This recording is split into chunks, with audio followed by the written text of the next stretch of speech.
السلام علیکم فرینڈز، کیسے ہیں آپ سب لوگ؟ مجھے امید ہے کہ آپ سب لوگ خیریت سے ہوں گے۔ جنت کے پتے ایپیسوڈ 4۔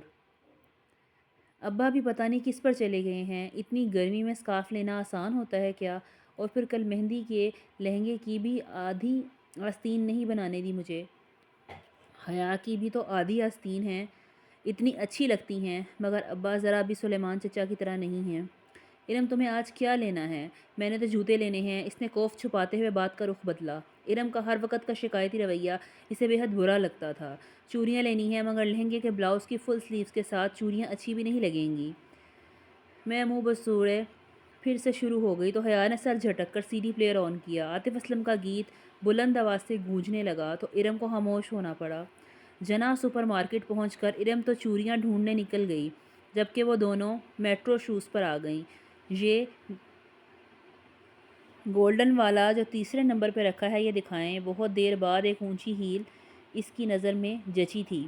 یہ والا میم۔ سیلز مین نے پورا جورا نکال کر اس کے سامنے رکھا۔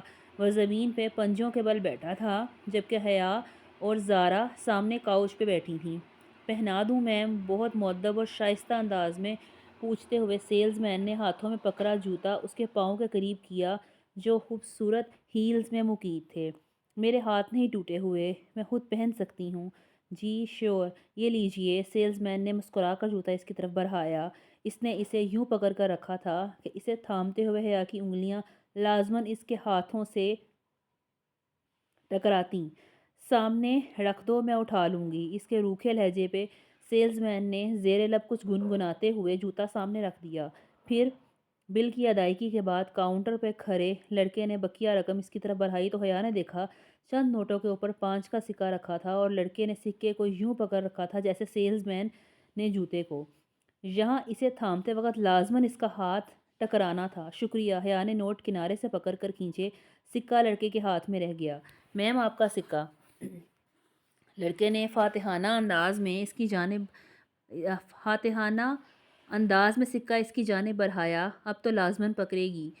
یہ سامنے رکھے صدقے کے باکس میں ڈال دو۔ وہ بے نیازی سے شاپر تھامے پلٹ گئی۔ زارا نے بے اختیار قہقہ لگایا۔ اس لڑکے کی شکل دیکھنے والی تھی حیا۔ دل تو کر رہا تھا اس کی اسی شکل پہ شاپ کے سارے جوتے دے ماروں۔ معلوم نہیں ہمارے مردوں کی ذہنیت کب بدلے گی۔ یوں گھورتے ہیں جیسے کبھی کوئی لڑکی دیکھی ہی نہ ہو۔ وہ تنفر سے ناک سکوڑتی، غصے میں بولتی زارا کے ساتھ سیڑھیاں اتر رہی تھی جب قریب سے آواز آئی، تو اتنا بن سنور کر باہر نہ نکلا کرو بی بی۔ وہ چونک کر آخری سیڑھی پہ ٹھہر گئی۔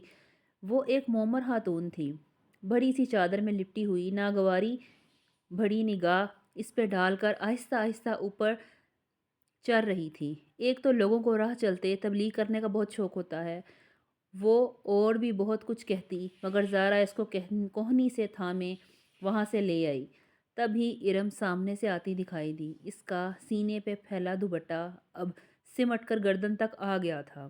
اس نے کچھ خاص شاپنگ نہیں کی تھی، شاید وہ صرف اس کے ساتھ آؤٹنگ پہ ہی آئی تھی۔ میٹرو سے وہ اب دوسری دکان پر چلی آئی کہ کچھ ہلکا پھلکا کھا لیں۔ رات کی دعوت تو تایا فرقان کی طرف تھی، جو وہ بیٹے کی شادی کے لیے جمع ہوئے خاندان والوں کے لیے دے رہے تھے۔ میرے لیے پائن ایپل سلش منگوا لینا، میں ذرا بیکری سے کچھ لے لوں۔ ارم جھٹ باہر کو لپکی۔ حیا نے گہری سانس لیتے ہوئے اپنی جانب کا شیشہ نیچے کیا۔ سرد ہوا کا تھپیرا تیزی سے اندر آ گیا تھا، مگر اتنی سردی میں سلش پینے کا اپنا ہی مزہ تھا۔ وہ پارکنگ لاٹ میں موجود تھیں اور ٹھنڈی ہوا نے ساری جگہ کو گھیر رکھا تھا۔ مغرب گہری ہو چکی تھی اور ہر طرف اندھیرا سا تھا۔ ارم خاصی کمپلیکیٹڈ لگتی ہے نہیں؟ ارم دور ہو گئی تو زارا اس کی طرف گھومی۔ اور تم اس کے انہی کمپلیکیشنز کو ہوا دے رہی ہو؟ وہ الٹا اسی پہ خفا ہوئی۔ تایا فرقان صرف اسکارف کی سختی کرتے ہیں، وہ بس اسی بات پہ خود ترسی کا شکار ہے اور تم بھی اس کا ساتھ دے رہی ہو۔ میں نے سوچا کہ بیچاری نہیں ہے، وہ بیچاری اب اس کو بھی یہی سمجھانا کہ خواہ مخواہ کی خود ترسی سے نکل آئے۔ ویٹر ہاتھ میں کارڈ پکڑے حیا کی طرف کھلے شیشے کے باہر آ چکا تھا۔ تمہیں یاد ہے زارا، پچھلے سال جب یونیورسٹی والوں نے ہمیں ترکی کے ٹرپ کی آس دلائی تھی اور آخر میں پہنچ کر سارا پروگرام ہی کینسل کر دیا تھا؟ آرڈر لکھوا کر وہ شیشہ اوپر چڑھاتے ہوئے یاد کر کے کہنے لگی، میں تو اتنی مایوس ہو گئی تھی کہ سوچا بھی نہیں تھا کہ کبھی ترکی جا سکوں گی۔ اس کی آواز میں آس جھرنے کی خوشی در آئی تھی۔ زارا اور وہ انٹرنیشنل اسلامک یونیورسٹی میں LLB آنرز کے 5ویں سال میں تھیں۔ شریعہ اینڈ لا۔ ان کا 7واں سیمسٹر درمیان میں تھا جب یورپی یونین کی اسپانسرشپ کا اعلان ہوا، جس کے تحت یورپ اور ایشیا کی یونیورسٹیز کے مابین طلباء کا تبادلہ ہونا تھا۔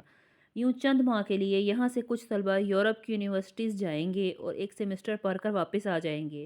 جب یورپین یونیورسٹیز میں درخواست دینے کی باری آئی تو اسے ترکی کی اسپانسر یونیورسٹی کا فارم سب سے آسان لگا، مگر پھر ایک یونیورسٹی میں بھی ساتھ ہی اپلائی کر دیا اور بالآخر اسپانجی نے اسے منتخب کر لیا۔ ادھر 7واں سیمسٹر پورا کر کے اسے فروری میں 5 ماہ کے لیے ترکی جانا تھا۔ ابھی دسمبر چل رہا تھا، جہاں اس کے لیے اپنے مضامین نہ تھے کہ ترکی کا قانون پاکستان کے قانون سے مختلف تھا، 5 ماہ کے لیے وہ اپنی مرضی سے کوئی مضمون پڑھ سکتی تھی، پھر واپس پاکستان آ کر اسے LLB کا 8واں سیمسٹر شروع کرنا تھا۔ کتنا مزہ آئے گا حیا، اگر کوئی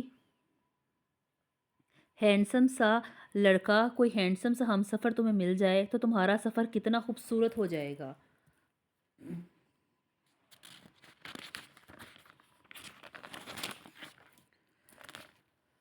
ہم سفر کوئی نہیں ملنے والا، کیونکہ پاکستان سے اسپانجی صرف ہم 2 لڑکیاں ہی جا رہی ہیں، اور پھر ہم ٹھہرے آل ویمن یونیورسٹی میں پڑھنے والے۔ وہ ختیجہ رانا جو تمہارے ساتھ جا رہی ہے، اس سے کوئی بات ہوئی؟ ویٹر نے شیشہ بجایا تو حیا چونکی، پھر شیشہ نیچے گرنے لگا۔ نہیں، ختیجہ رانا کو تو میں نہیں جانتی بھی نہیں ہوں، معلوم نہیں کون ہے۔ اس نے سلش کے گلاس پکڑے، زارا کا اسے تھمایا اور ارم کا ڈیش بورڈ پہ رکھا، پھر اپنا گلاس لبوں سے لگایا۔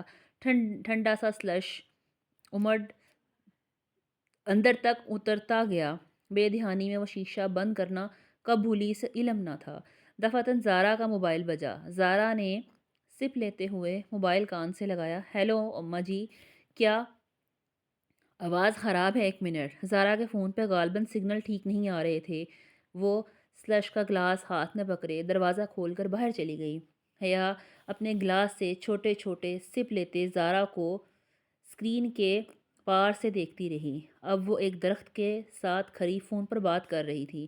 ہیلو مائی لیڈی، کوئی ایک دم سے اس کے بہت قریب آ کر بولا۔ وہ ڈر کر اچھلی، ذرا سا جوس کپڑوں پہ چھلک گیا۔ کھلی کھڑکی پہ ایک عورت مسکراتے ہوئے جھکی ہوئی تھی، میک اپ سے اٹا چہرہ، چمکتا ہوا آئی شیڈو، بھڑکتی ہوئی سرخی، بالوں کا جورا، چھم چھم کرتے کپڑے۔ وہ عورت نہیں تھی، مگر وہ مرد بھی نہیں تھا۔ کیسے ہو جی؟ وہ اس کی کھڑکی پہ پورا جھکا کھڑا تھا، گلاس اس کے ہاتھ میں کانپا۔ بے اختیار اس نے شیشہ اوپر چڑھانا چاہا، مگر اس کے ہاتھ درمیان میں آ گئے۔ ڈرو نہیں باجی جی، میں آپ کی دوست ہوں، ڈولی کہتے ہیں مجھے۔ ہٹو ہٹو جاؤ۔ وہ گھبرا گئی۔ خواجہ سرا کے وجود سے سستے پرفیوم کی تیز خوشبو آ رہی تھی، اسے کراہیت سی آئی۔ ذرا بات تو سنو۔ اس نے اپنا چہرہ مزید جھکایا، اور اس سے پہلے کہ وہ آگے بڑھتا، حیا نے سلش کا بھرا ہوا گلاس اس کے منہ پہ الٹ دیا۔ ٹھنڈی ٹھار برف چہرے پہ پڑی تو جھٹکے سے پیچھے ہٹا۔ اس نے پھرتی سے شیشہ اوپر چڑھا لیا۔ سنو جی، وہ مسکرا کر چہرہ صاف کرتا شیشہ بجانے لگا۔ بند شیشے کے باعث اس کی آواز ہلکی ہو گئی تھی، اور اب وہ کوئی گیت گنگنانے لگا تھا۔ کپ کپاتے ہاتھوں سے اس نے اگنیشن میں چابی گھمائی اور گاری وہاں سے نکال لائی۔ بیکری کے داخلی دروازے کے سامنے کار لا کر اس نے پلٹ کر دیکھا۔ وہاں درختوں کے ساتھ وہ ڈولی نامی خواجہ سرا ابھی تک کھڑا تھا۔ وہ اس کے پیچھے نہیں آیا تھا، اور اب گا بھی نہیں رہا تھا، بس خاموش گہری نظروں سے اسے دیکھ رہا تھا، اور اسے بے اختیار جھرجھری سی آئی۔ کہاں رہ گئی یہ دونوں؟ اس نے جھنجھلا کر ہارن پہ ہاتھ رکھا، پھر گردن موڑ کر دوبارہ دیکھا۔ وہ ابھی تک اسے اسی طرح دیکھ